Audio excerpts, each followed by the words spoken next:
So I sit here today as a son. Forget about politics for a second. I've been in that courthouse with my father almost every single day. And not a single New Yorker, as they look at murders in the streets, women getting thrown in front of trains, kids getting shot in Times Square, the degradation of this city, not a single New Yorker believes that over $130,000 payment from 9 years ago, from 8 years ago, that the entire DA's office is lining that courtroom. They're sitting there, they're laughing, they're giggling. This was their moment. This is how they embarrassed Donald Trump. This is legal lawfare. All while this state absolutely melts. Everybody that sits here right now, every single one of you, knows that this is not the same state that we knew 10 years ago. Knew it was not the same state as we saw 5 years ago. You have total degradation of New York State because the only thing that Alvin Bragg wants to do, only thing that Letitia James wants to do is criminally prosecute Donald Trump. And they're doing it for one reason. They're doing it because they have a political vendetta. They're all funded by George Soros. That's what this is. This is political lawfare, and it absolutely has to stop.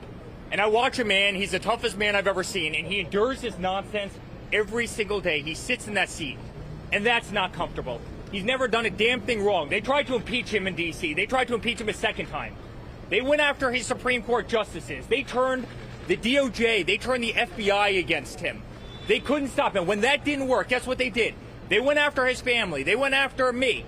110 subpoenas later that I've received. I've never gotten so much as a parking ticket. 110 subpoenas.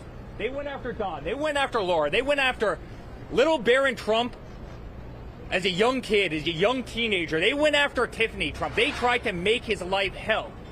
And then they weaponized every single DA. They weaponized every AG in every far left area because Biden is incompetent and he's losing in all the polls. Across the board, he's losing in every quantifiable metric. Our country is going to hell.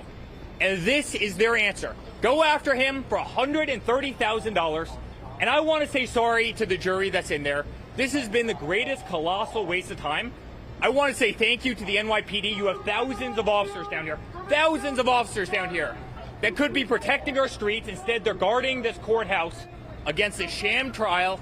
This has cost New York millions and millions and millions of dollars. And New York deserves so much better than this. And I cannot wait for the day that we win. We will. We're right. The entire country knows that this is nonsense. They don't buy it. A poll just came out from the New York Times. Even Democrats, the vast majority of Democrats, know that this case is a sham. And I think we're going to prevail. And I'm just proud of the toughest person I've ever met in my entire life for having the backbone and fortitude to go through this whole mess, as uncomfortable as it's been.